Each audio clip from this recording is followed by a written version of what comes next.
আজকে রবিবার, তাই আজকে তিনজনে মিলে রান্না করছি, মা, আমি আর তোমাদের বৌদি ভাই। এই যে সবজি দোকান।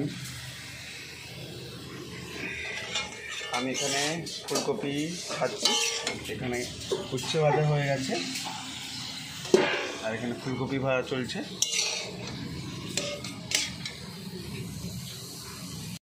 টক, ঝাল বাটনা, তারপরে ঝোল সব হবে।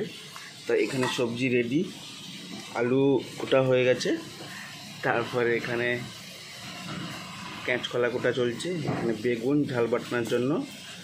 আর এটা কিসের জন্য? হিংচা। আচ্ছা, হিংচা সিদ্ধ হবে আলু দিয়ে। কারা কারা হিংচা সিদ্ধ আলু মাখা খেতে ভালোবাসো। এখানে বাদাম আর সর্ষে বাটা চলছে, যেটা দিয়ে সর্ষে মানে টকে দেওয়া হবে, রুই মাছের টক। আর এদিকে ঢ্যাঁড়স আছে, এদিকে মা একটা চচ্চড়ি রান্না করছে বেগুন টেগুন দিয়ে, আর সেদিকে চন্দনী মাছের ভাজা হচ্ছে ঝাল বাটনার জন্য। এদিকে রুই মাছ আছে, টক হবে এটা। আর এদিকে ছোটো ছোটো চিংড়ি আছে। এটা আমাদের রান্নাঘর বন্ধুরা।